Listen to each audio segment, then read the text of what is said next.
It's Monday, May 13th. Hope all you mothers out there were spoiled silly and shown lots of love on Sunday. This is the Sportsline Podcast. I'm Bubba O'Neil. Monday tends to be kind of a grind for so many, so let's spice things up with some sensational chatter from the sports world on this week's edition of the Sportsline Square-Off. Well, having been at CHCH for just a wee bit now, it's been kind of interesting to see some on-air personalities sink or swim. Let's just say that this fella is more than staying afloat. Well trained in a variety of aspects of media, Louie Butko has navigated so much in such a small period of time. In radio, he hosted shows. In fact, there were times he worked the board, produced, and hosted shows. Now, with this move to CHCH as a weekend sports anchor, he's had a taste of it all. Writing, video, reporting, and hosting on pretty much every show in the house. Now he's the pilot of his own program, hosting the popular Newsmakers and Trending Now podcast. Louie Butko, it's been a couple of months, and I know that now you're a big newsy guy. But I know sports is in your heart there right now. You just finished telling me that you turned off Twitter.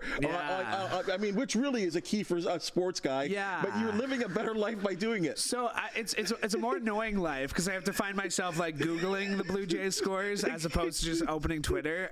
There's a lot of negativity on social media. We see it firsthand, and it's not getting nicer. I still use it here at work. I still have it on my computer. I just deleted the app off my phone just as like a peace of mind thing. Right. So for the first week or so, I found myself going back, but it's been nice. But yeah, the sports stuff is the hardest stuff to follow, especially this time of year because there's so much happening. Yeah, there really is. And you're right. There's something about that. I mean, I avoided it for a long, long time. But once I kind of got into the notifications thing, it may have ruined my life.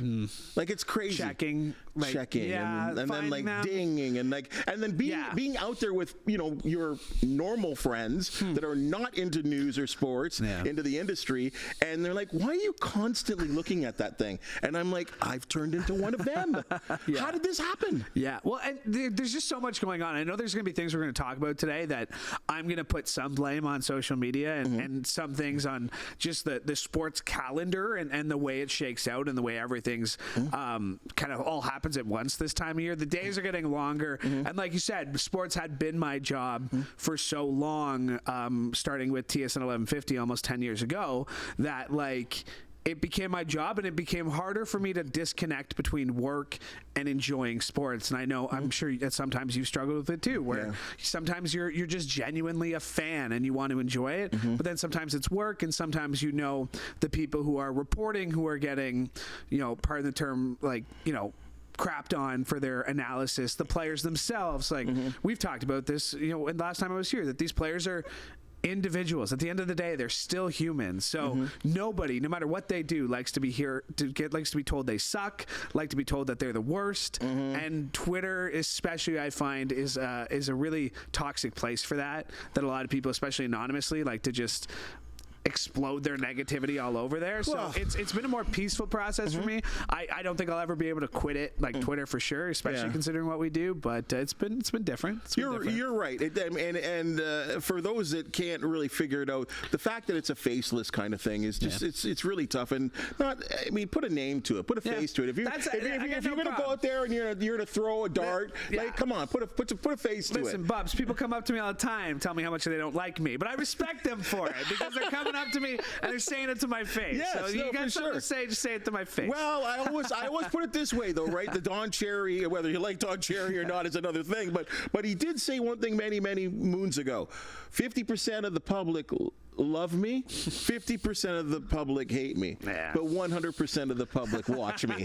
Right? Yeah. So that's all I think every one of us are hoping for in some ways, or at least 97%. Yeah, exactly. Right? Hey, now, before we get into it, let's talk about what you're doing right now. And I think it's so interesting that you have, and I admire you for stepping out of your comfort zone and doing Newsmakers. And I mean, it's right there in the name, Newsmakers. Yeah, it is a lot of fun, and I've been given a lot of freedom and creativity to kind of make it my own. And it's been great. I've always had a news background. I started in news.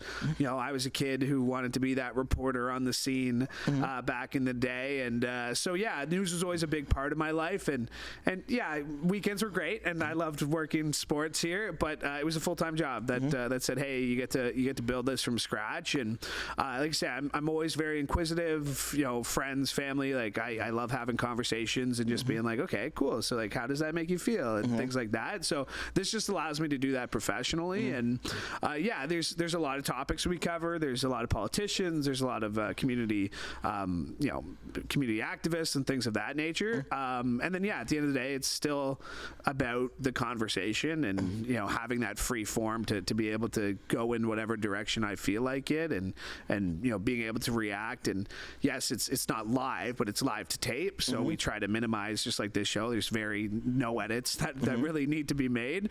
And then, yeah, it's just a genuine conversation that I try to have with people and, forget that these cameras are here, forget that these lights are on. Absolutely. And they really let their guard down. And like I said, it just becomes an honest conversation. And it's not so much an interview, or it's not so much putting them on the spot. It's making them feel comfortable so that, maybe they do let their guard down and maybe they do say something that could be newsmakers, newsworthy. No doubt. Yeah, so it's been a lot of fun. And yeah, it'll be going on a year in September for Newsmakers, but we've been doing the Trending Now podcast for over a year now. So that's been a cool experience. And you get to work with the amazing Nicole Martin, which you get on the weekends as well too. Absolutely. Yeah. Nicole was here when I started on weekends, and we get to do the show together every Friday. And I still get to do sports on Trending Now on Friday, so I do my little sports segment. So I stay connected, and we've met so many people in this business, and there's so many great people. You've had a lot of them on your shows, so just those conversations that I still have with friends in sports. It's been a lot of fun. Can I ask you this one last question on this? I mean, have you noticed, and I know you do have a lot of politicians, one of the things that we struggle with in this side of the world in terms of the sports things is getting the players to get out of their, quote, media training kind of voice and ways to answer questions. Is it the same with politicians? I would say so, yeah. I mean, there are going to be athletes and politicians who stick to the scripts, who do not deviate, who just know exactly what to say, when to say it, and those people are very boring. Like, no offense. They are very boring. They are hard to interview. They stick to talking points. They read off prompters and all that stuff. I think it's a skill that I've personally developed, is that, even before we start, it's always just like a quick, like, hey, we're just talking. We ask for cameras are here. We're on TV, but if I can be on TV, anyone can be on TV. So just relax. And it is building, and it is a line of questioning that you have to get them to let their guard down. You have to see opportunities. Like, again, like I think I'm pretty good at that, to see opportunities to maybe pounce on a question or get them to open up a bit more. Right. I think I'm really good at reading people, and I think that's part of the charm of the show, is trying to get that little extra information that they wouldn't have gotten. But yeah, there are some people who are just going to be really cagey, who either don't trust the media or don't like talking to us or think I'm going to twist their words. And I think having a podcast is a little bit better in the sense that, like, I'm not going to edit anything. Like, I'm not going to take anything out. These are your words. Yeah. Like, I'm not trying to trap you. And that's why I always tell them, like, I'm not looking for any viral moment. Like, that's not the point of the show. Like, I'm not going to ask you, like, why'd you hit your wife, right? Like, I'm not going to ask those sort of questions, like, right? Like, those sort of trapping questions. And I think that's what I'm trying to do. And I'm still learning, right? Like, I've only been doing the Newsmakers thing for a year, but yeah, I'm trying to figure it out as I go. Well, you're doing an amazing job, and you're really, really true on that too. And that's the wonderment of the podcast sort of format, is that you're right. We're not getting you into little, 20-second, 7-second sound bites here. We're just talking. Yeah. And sometimes we may not even talk about what you think we're going to talk about. I may want to know what kind of toothpaste you use in the morning, or whatever the case is. And it's those little tidbits, I think, really become memorable for so many people. So can I bring you back into the dark side for a little bit? Let's do this. All right. Let's talk some sports. Up here. Hold on. Fuel them up. Look, dude, that is not even the large. That's the extra large. That's a rarity. I don't see that too often. So it was 20% off. So I got it. I had the app, so it was like 20% off. So I was like, you know what? If it's gonna be cheaper, I'm gonna go for the full thing. But this is gonna take me all day to drink. I swear. It's work on that. It'll be freezing. About halfway. You might as well throw some ice in there for an iced coffee. It's basically iced coffee by the afternoon, man. It's pretty good. It's like a 2-for-1, right? It's a hot coffee in the morning. It's an iced coffee by the afternoon. So we're doing okay. It's lukewarm right now. So sports time, folks. Oilers and Canucks. Boy, I'm telling you, if you've watched any of these hockey games, they're special. I don't know what it is. If it is, there's a hatred between Vancouverites and Edmonton folks. But anyway, there was a lot of hype going into this series. I guess it's the first time they ever played each other in about 30 years. Louie, is it living up to the hype for you? And who's going to advance out of this series? I think so. These are two teams that don't like each other. We saw that at the end of the game last night. They're pushy, they're shovey, and yeah, I mean, we go back to the beginning of this series. You had Alberta columnists writing about that this is the battle between those who want the pipeline and those who don't want the pipeline. I don't understand how two provinces right beside each other are so diametrically opposed on just about everything, but this one's really living up to the hype, and I think it's missing its star factor, and I think that's a credit to what Rick Tocchet and this Vancouver Canucks have been able to do, right? Like, I think it's Zach Hyman who's leading the way for scoring for the Oilers in the series, but Connor McDavid was really shut out yesterday, and they got under his skin, and yes, he was taking some slashes and took a solid cross check that likely would deserve a suspension, and Susie, whatever his name is, that's not your time to shine, right? And I think if you're getting McDavid pissed off, you're doing a good job, and Artur Silvas, I looked up the pronunciation first when I was filling in for Brienne last week, and again I looked it up before I came on, and I still screwed it up. But how often do we see this, Bubs? A young rookie goalie, not a lot of experience, third string, but like Binnington, not a lot of experience, goes on the run of his life to win the playoffs. The combo of goalies that Las Vegas had last year. Go back to Matt Murray, guy with not a lot of experience, but comes in, gets hot. So yeah, I think the Canucks have the Oilers right where they want them, and then the goalie on the other side. I said going into the year that Stuart Skinner was going to be their Achilles heel. What does he do? He gives up 5 goals on 18 shots last night, 4 goals on 18 shots, whatever it ended up being. So, yeah, I think this is the Canucks series, and I hate to say it because there's not much about Vancouver I particularly enjoy about that team, right? A lot of Ontario people really don't want the Canucks to come through on this. I don't know what it is. I think there's a lot of people, at least in Ontario, that are thinking, you know what, it's time for Connor McDavid to get to the distance or at least get to the cup. And you're right. It's strange what's happening with Connor McDavid. Feast or famine. I mean, the 2 games ago, no shots on goal. Yeah. And then he went crazy, and I think he went 1-3, 1 goal, 3 assists. And then last night, nothing. Could you imagine Connor McDavid playing in the Toronto media market right now? Gosh. Though? Like, can you you talked about that Steve Simmons column with I think it was Radley or a couple of weeks ago.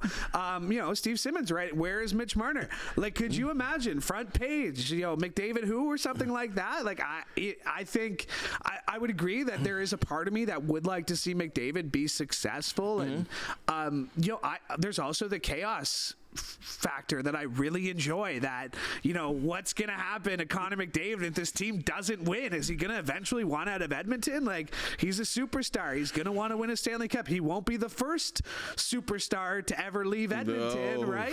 At least the other guy won a couple before he left. There's a part of me that really enjoys the chaos factor of what's gonna happen if Edmonton, but there's also the general fan in me that sees, like, Stuart Skinner was not gonna win you a playoff series, right? Like, Stuart Skinner was not going to be the difference, and maybe he has time to prove me wrong, but based on what we've seen, I think this is the Canucks series to win at this point, and I think Vancouver's got a good shot. They were real good in the West, and they don't even have their best guy. Like, I mean, their best guy in Pettersson, he's not really going that well right now, but other guys have picked up the slack, and Brock Besser, almost had a hat trick in the first period. As you said, the goaltending has been exceptional. exceptional.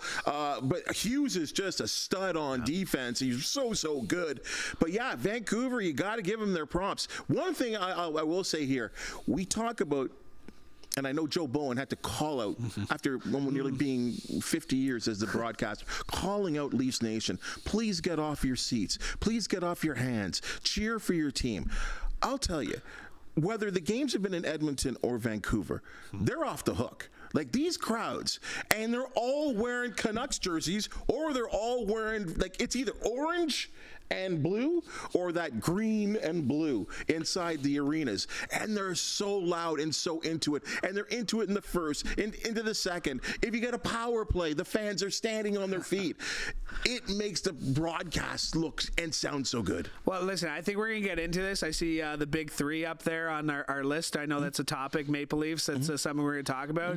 I think there's a reason why Brendan Shanahan still has a job, and I don't want to jump ahead of it, but a lot of it has to do with the amount of money people are paying to sit in that lower bowl for Maple Leafs games, right? There's a business aspect to that I think the Maple Leafs have just kind of said that we don't really care about. It's great to see. I watched the Carolina game on Saturday night. That was a great crowd, desperate crowd, needing to win the game, and they were living and dying by every shot, every hit, right to the end. You go to Dallas, the fans are going insane.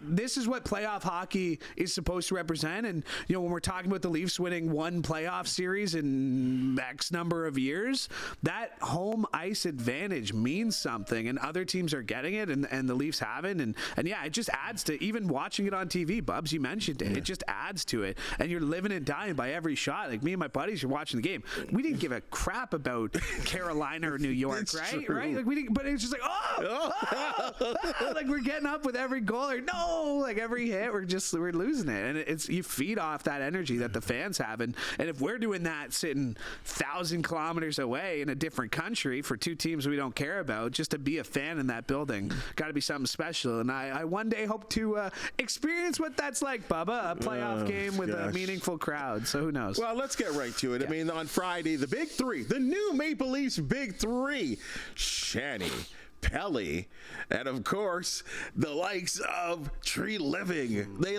all three of them in front of this, what I was told, almost 100 media. So that means more than sports media. That's news and sports media looking for answers on what the Maple Leafs are going to do. I think there was a tone for the first time since I've been at least covering these kind of press conferences at the end of the season. I did sense like change was coming. Did you feel the same? I hope so. I mean, like, Keith Pelly was pretty honest. I've been here 4 weeks. What do you want from me? Like, I've been here 4 weeks. Like, I haven't been here in 20 years. I haven't lived in Toronto, which, again, like, wasn't that the problem with Shanahan? Was that he was from Toronto, but he hasn't lived here, hasn't experienced the city, doesn't really know what's going on. By the way, he's not a Toronto Maple Leafs legend. He's a Red Wings legend. And I don't understand. I know I say this a lot. I don't understand what Brendan Shanahan's doing. And I go back to what I said in the last answer where, yes, he has... he's got a new logo that has made the Maple Leafs millions and millions of dollars in merchandise, right? Just on the new logo, he brought that in. The Centennial Classic stuff, the outdoor games, the connecting with fans, the Legends Row. Making money hand over fist, which is what he's doing. And I guess, like, if you're a company...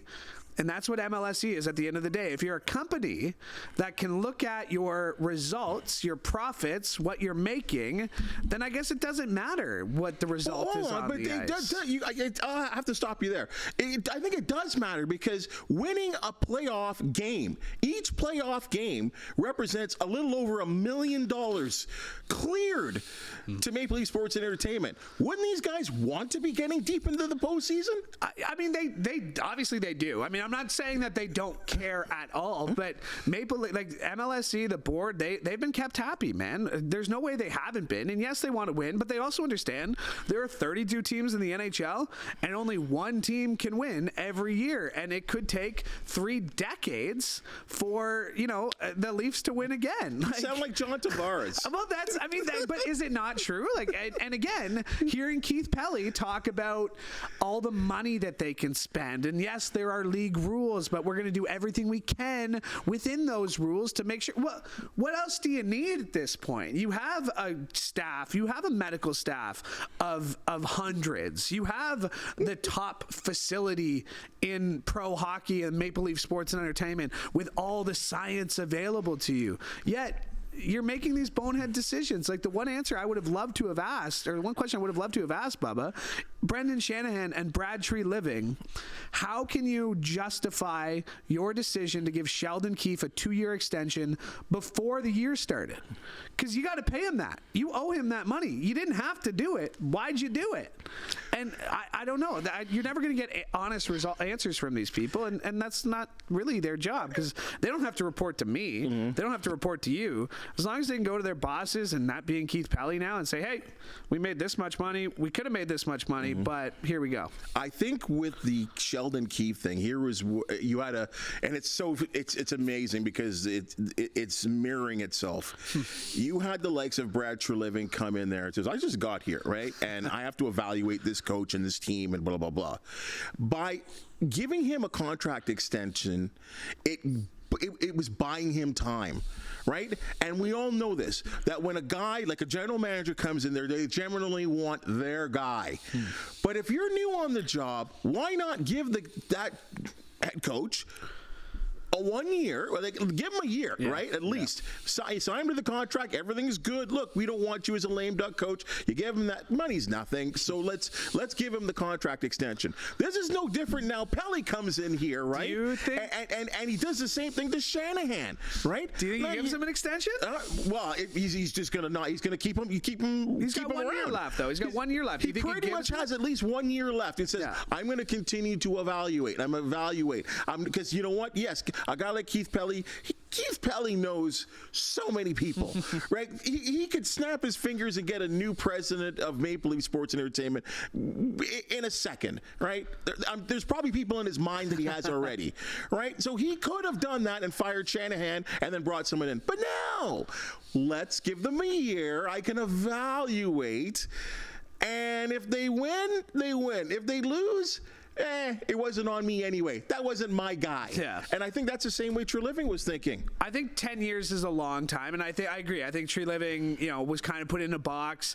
I'm sure that the agent, Keefe's agent was pushing the Leafs, being like, well, my guy's not going to be happy if he goes into the year without security. Like, I don't know if I can get the best out of him.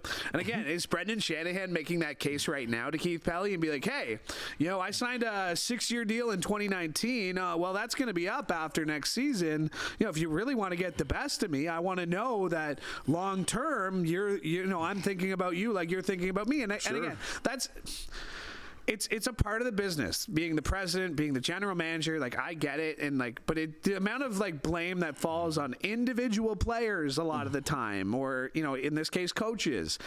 There was somebody who hired him. There was somebody who's had 3 chances to hire a general manager that they thought should be their guy. 2 chances. Kyle Dubas, not your guy. Brad Treliving, is he your guy? We don't know. You had 3 chances. Hire coaches. Not your guy. Actually, the first guy was Nonis. I mean, he didn't. Yeah, that's right. Remember, he didn't whack him either. He gave him a year too. Yeah, before Shanahan said, "I'll make some changes." Well, just because they needed to tank, though, right? They needed the worst possible coach in there to tank. That's true. No offense, Nonis. That was a joke. But they did need to tank. And that's the other thing. It was should Shanahan be rewarded because the Maple Leafs won the lottery and got Austin Matthews? That's literally what happened, right? The Leafs won a lottery, and we saw the lottery giveth in Austin Matthews and taketh away with other teams. But yeah, Brendan Shanahan, when he looks back on his record with the Maple Leafs and it doesn't have a cup, where would that rank in terms of career accomplishments for him? These 10 years of one playoff win. You were a champion. Yes, you were. Yes, you had a great career in the NHL player department, whatever you were in. But if you don't win a cup with the Leafs, has this 10 years been a failure? As a fan, hell yeah. Hell yeah, it has been. I saw a playoff game. I was working there last year when they got eliminated against Florida. Like, that's the closest I've been to even a Leaf game, man. It's so unaffordable that I have genuine conversations with Leaf fans. Be like, well, who are you cheering for next year? Knowing full well that I'm going to ready get my heart broken in Game 7 in Boston, April 2025. I have it circled on the calendar. Game 7, Boston losing. Anyway, yeah, I do think Keith Pelley might be the right guy to fix it around. I wasn't beaming with encouragement following the press conference, but let's see how the next few months play out with this team before they hit the ice. Give them the benefit of the doubt, figure out what you want to do differently this time, who you're going to bring in. I'm sure it's going to be Berube, another coach that's just going to be recycled. So it's hard for me to get excited about the Leafs, Bubs. It's still too soon, man. It's still too soon. Oh, the professional women's hockey. The PWHL, their playoffs are underway. Final Four action. What are your thoughts of the product? Obviously, the arena, as it has been in the regular season, it's full. Are you watching? I'm watching the highlights. I think this goes to what we're talking about, that you want to play hockey in the winter, that's fine, but man, there is a competition for eyeballs. There's only so much time that I can commit to sitting down in front of a television and watching 3 hours of sports. And it's no disrespect for the PWHL, but my allegiances lie a little bit differently this time of year. And there's something about playoff hockey in the NHL that gets me out of my seat. I think the PWHL has been a great product. I've heard nothing but good things, and even Toronto, from what they started in terms of a bit slow, trying to find the connection, and then just have been the best team in the league since about the first or second month. So yeah, I think the timing is unfortunate, but I'm one of those people who thinks the world should revolve around my schedule. So no, even the NHL game last night, why play a game at 10:30 on a Sunday? You had literally all day Sunday to put hockey on, yet you decide to play them at 7 p.m. and 10 p.m. So why is there's your East Coast bias. But again, always, Bubs, there's going to be East Coast bias from me, man. Try to make it more accessible to me. And that's the other thing about the women's league is that, yes, I know they're easy to find on YouTube, but TSN, is it TSN 4? Is it TSN 5? I have this problem with the Ticats games sometimes. The marketing is getting there, and for the first year, I think it's been doing amazing, but I'm not fully committed to it yet because the Toronto games were impossible to get to, and that's a huge part of endearing yourself to a fan base, right? When you're playing in a 2,500 seat arena that's going to sell out, that there were no tickets available. I feel it with the Brantford Bulldogs. It's hard for me to get emotionally invested if I'm not there for a couple of games to get to experience it. So yeah, I'd like to see, maybe a permanent move to Ricoh Coliseum if that's in the cards to make it more accessible. But yeah, we're cheering on our girls, Sarah Nurse and all that kind of stuff, and the local representation that team has. So, I think the finals, I'll definitely tune in and make more of an effort. But yeah, year one, I think they're doing a great job. And the only thing is, make the games a little more accessible for me. But the funny thing is, because the games have, you're kind of correct in saying you don't know where the games are. The games are on television, folks, but these games have been either on CBC, on TSN, or Sportsnet, right? Yeah. These games have been bouncing around all season long. And I don't know if there's up to the stations to actually promote it a little harder. And I know they're doing a wonderful job, and they have been all regular season. And you're right, the product is still fantastic. Triple overtime games, back and forth. Toronto have been certainly dominant in their series, and I thought it was really neat to see that their playoff structure had that, you picked who you want to play, because that could really come back to bite you in the bum. It really could, but it hasn't for Toronto. But I think we're falling in a situation where you're right. There's only so much time to watch and sit in front of the TV. And I'm bad. You're bad because we're sports people. Yeah. And we spend probably more time in front of the TV than most do. Most got to go to work in the morning, or they just watch for an hour, or watch the first and second period and then go to bed and then find out later. There's a lot of competition right now, and I know they had that international break for the Worlds there, so it pushed the season back, I guess, forward a little bit farther than maybe they like, because you're not going to win the war. No offense. They're going to have their market. They're going to have their actual niche market. But if you want to grow as a league, you have to go beyond the niche market. And when you're competing against the National Hockey League and the NBA playoffs and F1 and golf, like there's so much going on. And then locally here, it's CPL, CEBL's coming up. A lot of eyes. A lot of eyes. A lot of eyes, right? So I don't wonder if that season maybe should change.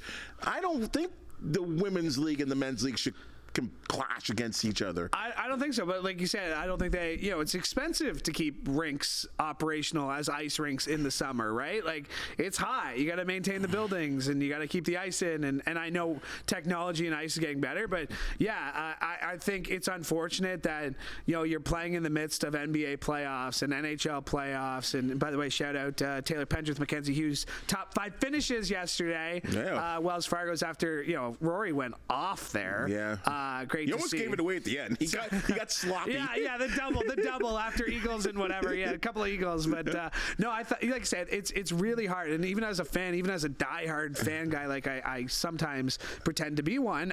It's tough to commit to so much time. Like, I appreciate the highlights and I appreciate the packs that are out there, and they seem to have figured something out with women's hockey. It's been the most successful league that we've seen. Now let's see them keep it going, because that's going to be the challenge, but it's also going to be a great opportunity for them. CFL now. Tiger Cats have opened camp, and they are sporting a new leadership, at least on the field, and I guess off the field, it is to a sense in general manager position. The easy question is, will it lead to improved results, Louie?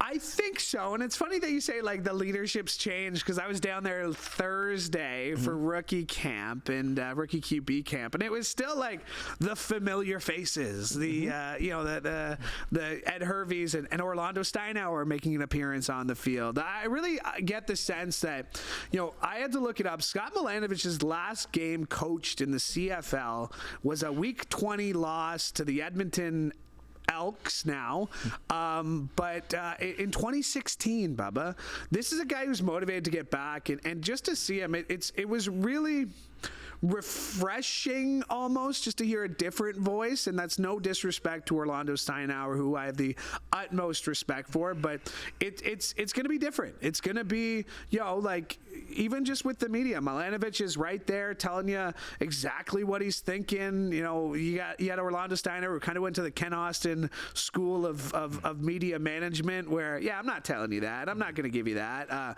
There's a refreshingness to he being just did around it in a nicer way than Kent. Yeah, exactly. Kent was a little tougher. Kent was a bit more stern. So I'm excited to see Scott Milanovich really have his hands in it. And that's to your question here, the new leadership. It is Scott Milanovich's football team. Yes, Ed Hervey is the GM. Yes, Orlando Steinauer is the president of football operations. And yes, there's the Scott Mitchell effect of all of it, right? In the man upstairs. So it is a really unique brain trust in Hamilton. But what Milanovich is going to get out of the players on the field, I think is going to be great. I really do. I have a lot of confidence in what he can do with Bo Levi Mitchell, and an older quarterback. He's still 33, 34. He's not old. He's not old, right? But a lot of mileage, though. Look at what he did with Calvillo late in his career. You look at what he did with Ricky Ray with the Argonauts. Like, this is a guy who knows how to get the most out of quarterbacks that people are getting ready to write off. You and I were just talking about it. The offensive line is going to be a huge question. How quickly can Bo Levi Mitchell get the ball out of his hands? I think the offense is revolving around Bo. Like, yes, they like Taylor Powell. They signed him to an extension before camp started. You heard about the way Milanovich was talking about Powell. Oh, he's a grizzled vet, man. He was out there. He's a leader. He's vocal. I think Taylor Powell is eventually the future of this Ticats team, but I think Bo Levi Mitchell is going to get every opportunity to succeed. I think he's going to get a bit of a longer leash than maybe some fans would like if things don't go well those first couple of weeks. But this offense is built around Bo Levi Mitchell keeping him upright. Butler coming back, I think, is huge too, and being able to see what this team does. But that being said, Bubs, you and I have been around this team a lot the last few years, particularly, and there's a lot of faces that aren't there. Yeah. Right? Simone, Dylan, Teddy retiring before camp Dylan started. Wynn. Yeah, right? There's a lot of guys. Tunde Adeleke guy from Fawn Hill. back. Yeah, Chris Van Zyl. Right. Yeah, exactly. So there's a uniqueness to this season, especially for me. Like, I'm not part of the Ticats Audio Network this year. Decided to take a step back from that this year. So I'm really going into it like, let's see what happens. Like, there's not a lot of familiar faces. There's some, but there's not a ton of familiar faces. Godwin getting cut. Yeah, after just signing him in February. So, again, not sure. I'm excited to see, like, McGriff, right? Like, guys that I was excited to see in camp last year make it through. But this is going to be a completely different Ticats team. This is, I'm not sure what, Milanovic's expectations are. I'm sure, 12-6, 13-5. They want to win every game. I get that. But go back to that 2012 Grey Cup that Milanovic won with the Argos. That team went 9-9. Go back to the Alouettes. What they do last year? I think they were 9-9, 10-8. 10-8. There's a process to this. It's a long season. Sometimes people forget that, but great to see Bo Levi back out there. And I think Bo Levi and Scott Milanovic, if they can get on the same page from day one, if Mitchell can stay healthy, then I think Ticats fans have reasons to be optimistic going into this year. I will say this one thing that was interesting when it comes to the Tiger Cats and all my social media postings, that I saw a real trend. And again, right from what you said, almost the very first thing you said, and this is no shot, and this guy's got bigger skin than this, but a lot of people had pointed out to me, or at least commented, or this was a thread of conversation, that Coach O, and I don't buy this in a way, but that they believe from the outside, and you know who I'm talking about when I say from the outside, that Coach O was too much of a player's coach. I don't know what that means in a way. I think I know what it means, but I think what these people are trying to say is that they need someone to get in someone's grill. And I feel like Coach Milanovic is the kind of guy that would do that. O might do that, but you would never see or hear of it.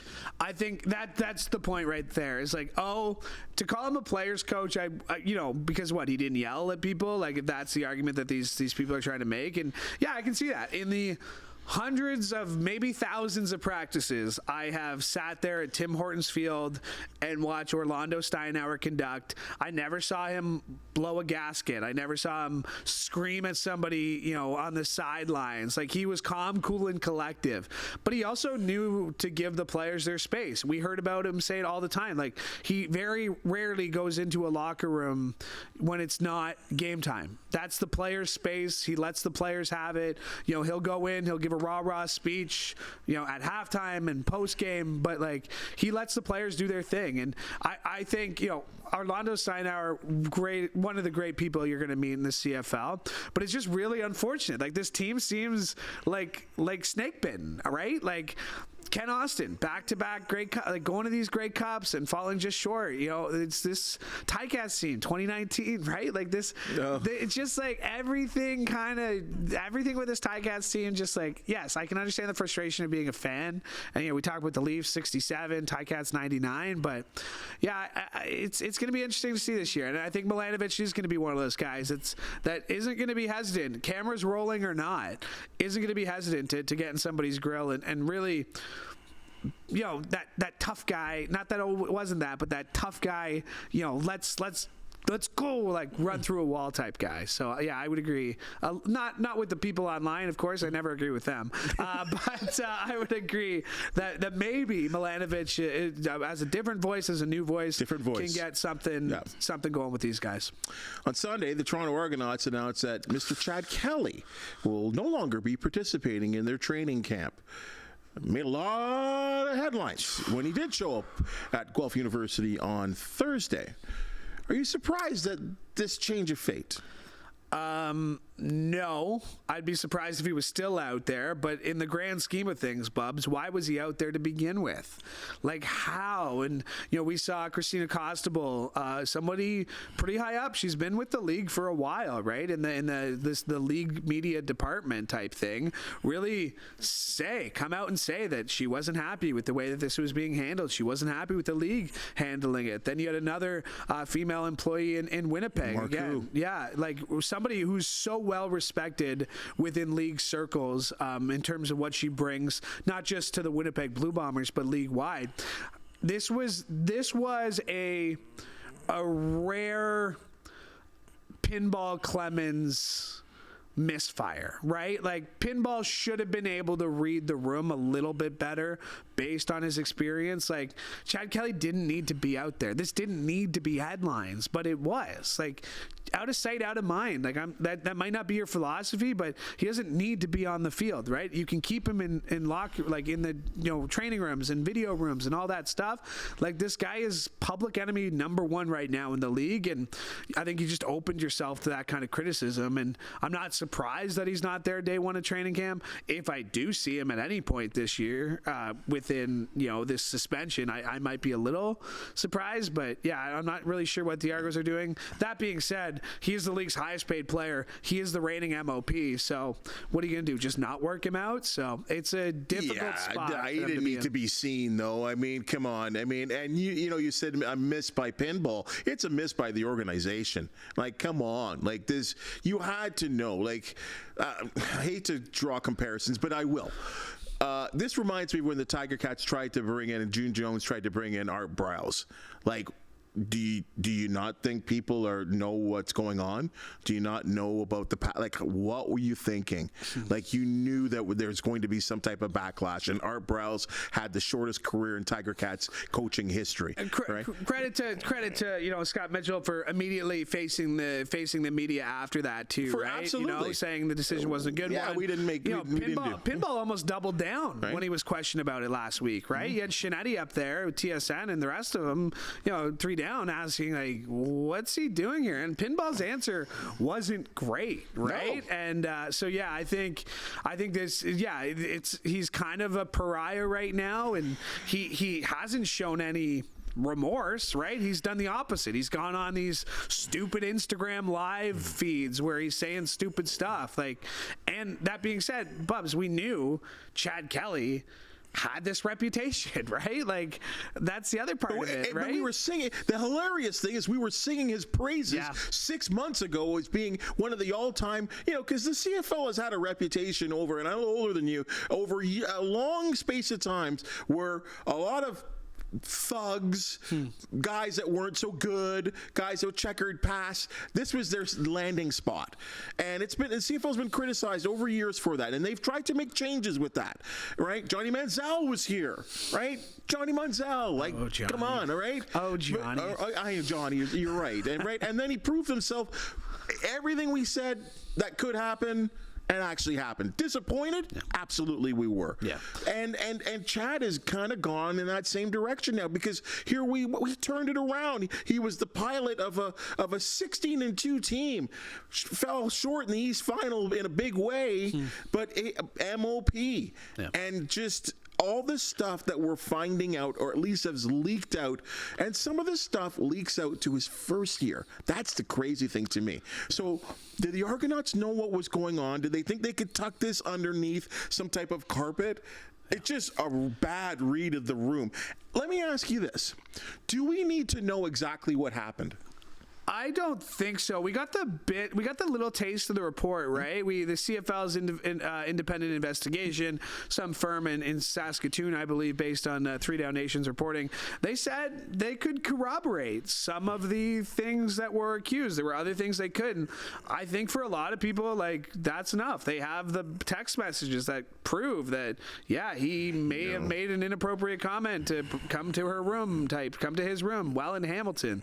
I don't know what Argonauts stay in Hamilton when you're playing Hamilton, but okay. I don't need to know like gossipy details, but I'm pleased with the league's report, and based on what I read on 3 Down and what the league has done, I think it is an appropriate response. A 9-game suspension, maybe he shouldn't be practicing until a couple weeks before, but yeah, I don't need to know the dirty details. No. Well, the one thing I will say, another thing that I will say I'm disappointed in, and this is just a personal thing, I don't know how you feel. A guy I have a lot of respect for his football knowledge and his experience in Jim Barker, being on the Rod Peterson Show, another podcast like sports show that is run out of Regina, out of Florida as well too. Shout out, Roddy. Yeah, Roddy, great guy. I mean, I've been on his show. Both of us have been on his show a number of times.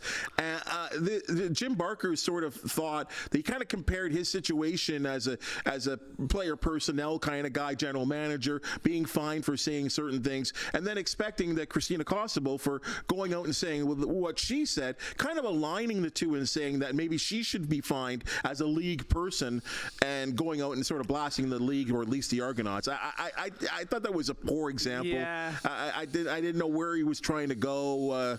He too was saying he'd like to know exactly what happened, and I was like, Jim, I don't know. You can't connect the two of your experience. Read the room, Jim. He was down there at Ticats last week too. Yeah. So yeah. Let's change topics. Another situation that I just don't know what's going on. One game of glory on Saturday, coming back from a 7-1 deficit. The Blue Jays come back and win a game. The bats are hot. Maybe, of course, we are in sports here. It's just the game that turns everything's around. And then they fall flat on their face, 5-1. The bats go cold. Are the Blue Jays a lost cause? Should they just start selling players now? Do the players want to be there? Really? You don't see the joy. And I was listening to Kevin Barker and Blair after one of the afternoon games last week, and they said, read the body language of some of these guys. Read, Bichette with an RBI double, Bichette with a big hit. They're not doing that, going back to the bench. It doesn't look like they're having fun. And at the end of the day, I want to see them have fun. I want to see them win, but I want to know they're still a team. Bubs, you said it. You're gonna go out and you're gonna score 9-10 runs on one night on a great comeback. Wow, 6 runs, and then it took you 9 innings to score one, in the meaningless run. I think it was a sac fly yesterday, was it not? Yep. Danny Jansen, a pinch hit sac fly to make it 5-1. Excitement. Oh man, whatever fans were left there. What a terrible Mother's Day present. No offense. If you took your mom to the Blue Jays game yesterday, hopefully lunch bag letdown. Hopefully you had a nice lunch plan before or a nice dinner afterwards, because that would have been a huge letdown. I would say amongst me and my friends, we've had this barroom conversation where it's I have no motivation to go see this team. Why would I spend money to take the GO train, to buy, unless the tickets are given to me, there's really no motivation for me to go see the Blue Jays, because I have no hope that they're going to score more than 2 runs on any given night. So yeah, if guys don't want to be here, start selling them. And it's frustrating because the pitching has been so well. Manoah shouldn't have gone 8 innings. I know he let him go. He was actually pretty good. That's what I mean. Your bullpen was hurting from the day before. That's fine, but until that 3-run home run, he was playing really well. And maybe if the Blue Jays had scored some runs, maybe if it's 4-0 or whatever, maybe you pull them earlier. So I don't know. They're just not a fun team, man. So unless they can really turn things around, and I'm not here saying fire Schneider, because I don't think he's the right guy to fire. Again, just like my Brendan Shanahan thing, I'd go right to the top with Ross Atkins and Mark Shapiro, above Ross Atkins, because I don't know. Again, at the end of the day, what is Mark Shapiro hang his hat on? That $600 million of renovations. There you go. There you go. Who cares if I'm not going to? I still haven't seen the new renovations because I haven't been bothered to go to a game yet. So who cares if it's the nicest stadium in the league? If you're not putting anything worth watching on the field, then why am I going to go spend another $40 on beers and popcorn to sit there and be bored for 2.5 hours? You talk about team chemistry. There was an incident that really didn't get a lot of press. I don't know if you saw this. When they split the series against the Philadelphia Phillies, and David Schneider was the interview with Hazel, and Vladdy came out to go douse him with his, with a, not the full Gatorade, but like the bottle of Gatorade. And he looked really uncomfortable and said, no, not now, not on the road, whatever. And then he was like, come on. And then he's like, no. Yeah. And he looked really uncomfortable, as in like, Vladdy, no, we're not doing this anymore. And this is David Schneider, right? Not one of the locker room leaders, or at least what we believe to be a locker room leader. I thought it was really uncomfortable there. Like, maybe there is some type, we've already saw the home run jacket. That's been stopped. I don't know. And I'm not trying to pick on Vladdy, because right now he's been hitting really, really well over the last couple of weeks or so, which is great to see, because they can't go anywhere without him really not playing well. Yeah. But you talk about team chemistry. I thought that was a really interesting sort of like kind of a standoff. Normally that situation is always so much fun. Then it was a lot of fun in that situation. Yeah, you know what? Like I say, it's still early. What are they? 5 games below 500? Still over 20% into the season. Yeah, it's 20%. Yeah, exactly. And like the thing is, and I said this last time, is that like, yeah, I look at what they're doing in Atlanta under what's his name there, Anthopoulos. Thank you. So like he was here. You had him. You had Anthopoulos. You let him go for these 2 guys from Cleveland who have renovated the stadium but haven't done much else. So again, we go back to playoff series wins, last year, and that turning point of Bichette and George Springer colliding. And yeah, it's hard to be excited about Toronto teams these days, but luckily Sarah Nurse and her PWHL Toronto maybe can turn things around here. Here's one that may really turn us around and get people all excited. Now this is a report from CBC, and who do a fine job, and the WNBA, they are reporting, have won a bid to have an expansion franchise in Toronto. If this is to be true, there is some type of official announcement that's coming at the end of May. If this is to be true, are you expecting the WNBA to be a slam dunk success in the T-Dot? Yes, I do. I think this is the perfect time. I think Rico or Coca-Cola Coliseum, I called it Rico earlier, but Coca-Cola Coliseum is a great spot for a team like this. And, ride the wave of women's professional sports finally getting the airtime that, it deserved from the beginning. But, that's the thing. Put it on TV. Put it on TV somewhere people can find, and it's going to grow. The Caitlin Clark effect, it's real, right? And we saw Edmonton sell out WNBA preseason game this year. We've seen Toronto do it before as well. I think this is really built for success, and I know I spent a lot of this show complaining about the people on top, but is there a better person to be running this than Larry Tannenbaum, right? What he's done with the Raptors, and that was really, the Raptors were always his baby, right? Yes, very true. Tannenbaum and basketball went together hand in hand. He's the right fit. I know the woman they brought from the Raptors who's going to be in charge of basketball operations for the team. I think I've heard nothing but good things about her, and for her to leave the Raptors obviously gives you some sense that this is real, and we don't question the CBC's reporting on this. I think this is the right time for it. Women's sports is getting their moment that they deserve. And Toronto, if you're a city of, whatever you are, 4 million people now. I don't know how big Toronto is, but you should be able to get 8,000 people to a arena, at exhibition there. So I think this is going to be built for success, and I think it's going to start with the talent. Obviously, you build a winner, people are going to want to see it. But I think Tannenbaum obviously knows what he's doing when it comes to basketball in Toronto. So I think this is a really, really good fit, and it's going to take some Canadian stars. It's you're going to have to really build around it. Luckily, there are quite a few in the WNBA now. Canadians making their name for them, but making the name for themselves. So I really hope this succeeds, and I think it's got the keys to succeed. Again, just another niche market to add into the pie. But I think this is, with all due respect to the PWHL, the WNBA is already established. They're miles ahead in terms of marketing and how do we get this, make this product big. And you'll be the one solo Canadian franchise, very much like the Blue Jays, very much like the Raptors. So you will be almost, in essence, Canada's team. And this, you talk about the Caitlin Clark effect. I agree with you on that, but I think that whole draft class, reminds me, again, I'm old enough to remember the draft class of 83 in the NFL where, basically 6 quarterbacks were drafted in the first round, and I think 5 of them have ended up in the Hall of Fame, right? You're talking about game changers, different types of personalities. We're seeing a personality about these WNBA players which we've never seen before. Kind of rivalries. I think I'm really curious about this league, and we're talking about season tickets in the WNBA since this draft class have been drafted up 109% across the board. That's a sick number. Yeah. Right? 100%. You're doubling it. Yeah, right? That's insane to me.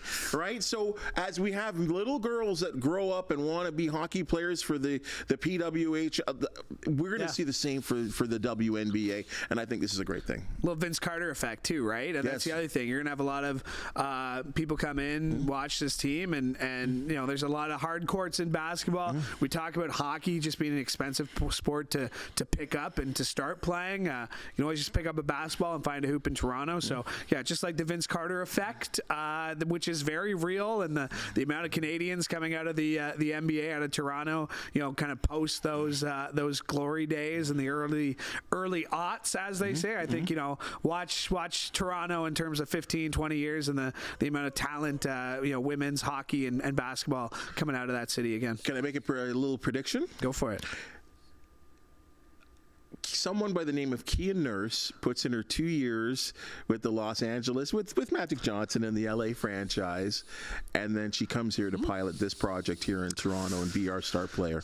Wouldn't that be kind of cool? Well, isn't 2026, the timing kind of works out for that, Bubs? You might be onto something. You might be onto something. Kind of cool. I think it would just work out, just fit nicely. Just a little bit. Final thing, NBA playoffs are underway right now, as everything is going on right now. The funny thing about this is, again, these series too.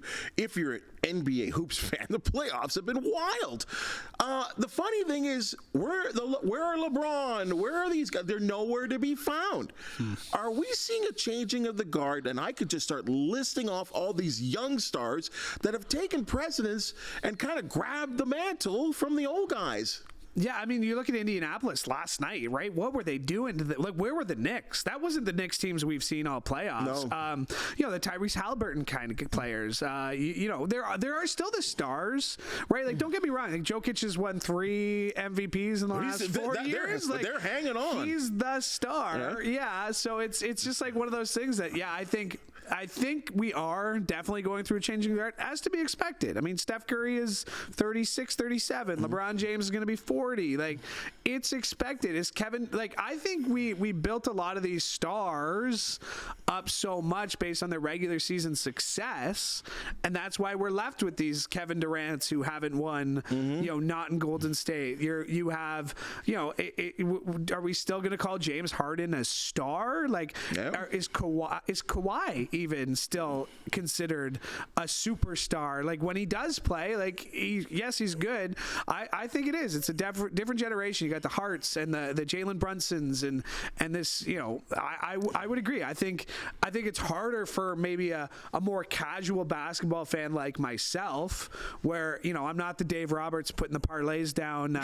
Who pays attention to who these guys are. Former Sportsline guest. Yeah. Because I find that with basketball, because there are so many changes, because there are guys leaving after 1 year, even coaches. Frank Vogel. Oh my God. Right? I find it difficult, especially with the Raptors not being good. I find it difficult for it to maintain my attention these days. So, I think it's good that there's a change in the stars. I would just add that with a caveat that sometimes when we talk about these new stars, we have the effect of, let's not diminish just how good LeBron James still is, though, right? Sure. Let's not diminish the fact that I would still trust Steph Curry at the 3-point line with no seconds left, probably over any other player in the league right now. But it is nice to get to see these newer guys, different teams winning. It's great to see, Madison Square Garden all hyped up, all the celebrities. Are we going to get that Boston Celtics, Knickerbockers, Eastern Conference Finals again? it's a great time to be a basketball fan and to get to learn some of these new names, and whether they can continue to be stars. I guess that's the next question. Well, you're right with Boston. Like a Tatum could really make that move into the ascension of being a real leader. He's a fabulous player, MVP candidate. There's no doubt, but he's not known everywhere. Let's just put it that way. As good as he is, I think the one last thing that that you kind of touched on this, which I think is kind of neat too. When I talk about these young stars, think about the markets that they're in. Minnesota, Anthony Edwards. This guy's nuts. Like, this guy's so good. Put up 40 spots. 40 spots all the time. Could be responsible for knocking off the champs, right? Yeah. Which would be so interesting to see. And of course, Shai Gilgeous-Alexander. You're not going up against another MVP candidate, but out of Oklahoma City. Could you imagine the Western Conference Final? And again, this would be a 57-win team against a 56-win team, the 1 and the 2 seed. One of the 3 seed, if it was Minnesota versus OKC. Now, I don't know if the big markets are going to love it because, the TV ratings is a different thing. But, boy, again, we talk about the young stars. These guys can take over games at any time, and I think it's fun to see. I've seen LeBron and those guys. I get, again, much love and respect. But I think it's time to turn the page. Well, and you were talking about SGA and what he's done and these new younger stars, right? Like, let's not forget, like, LeBron spent a lot of his career in Cleveland, but he never won one in Cleveland, right? Like, it does take some time. Well, he won it afterwards. Early. He never won in that first era of Cleveland. He had to go to Miami and come back and win one. So, like, a lot of these stars, we might be watching for years to come. Like you said, the Browns and the Tatums and SGA. Like, this is a good experience, whether they etch it out or not, whether they can make it through and make it on as the top seed in the West. That's a pretty good accomplishment on its own. And NBA MVP finalist at SGA. But let's give this guy time. He's still pretty young, and I'm excited about these new faces of the NBA. To your point, are they marketable? I've seen a lot of people complain about this SGA commercial that they keep running in the States. We don't see it here in Canada, but there's this commercial that's really getting on people's nerves that features SGA and another NBAer. So, how does he translate that to being a face of the league? And are there guys who have that personality to be the LeBron James and the Dwayne Wades? Like, we don't see that too often. These guys who have that sort of personality, and I think there's a humbleness to it. So I guess we'll see, because I think the NBA needs some new stars league wide to really continue that trend. It's always been a star driven league, and I think the options are plenty in this year. Well, maybe a guy wearing number 43, but the Pacers and Spicy P. Imagine that, him winning a championship and not in the Raptors. It's a weird thing. I know, and OG too. OG's got to get healthy so he can be out there. No, we've been saying that question forever with OG. I know. He's got to get healthy. Hey, my man, great sports talk again. Great to get you out of your mold a little bit. I know you got work to do. It's awesome. I guess so. Awesome. Boss might be watching, so yes, true. I do have hard work. That's true. I mean, both of us got to get ready for 6 and all the other kind of things to do. But great talking sports with you, and man, so much to go on at this time of the year. You talked about this. Really, what a busy time of the year this really is. But with that, it becomes a lot of fun because there's just so much to talk about. There's other avenues we could have gone through. RBC Canadian Open in 2 weeks, Bob. Isn't that something? Like, that's, and then like we said Hughes and Pendrith with a great showing. With a great showing last night, and we got the PGA Championship this week too. PGA Championship. Maybe back-to-back weeks that Max Verstappen doesn't win a race. Wow! Could you imagine? What a stupid schedule. We didn't have time to talk about that. Why did you go to Miami, take a week off? Now you're in Italy. What a stupid schedule F1. Anyway. All right, do your thing. Buddy, thanks for joining us. No problem. All right, hope you join us again. Thanks. All right, buddy. Hey, folks, that's your Sportsline podcast for the day. And as you just seen and heard, we love talking sports. If you do know of an athlete, team, or event to promote the Sportsline podcast, want to hear from you, please subscribe to the Sportsline podcast on YouTube, TikTok, and please comment, hit that thumbs up 5-star and subscribe button so you always get the latest and greatest of all the podcasts here on CHCH, including newsmakers and trending now with man Louie Butko for the creative hands that make this production possible. Thank you so much, and we'll see you tomorrow.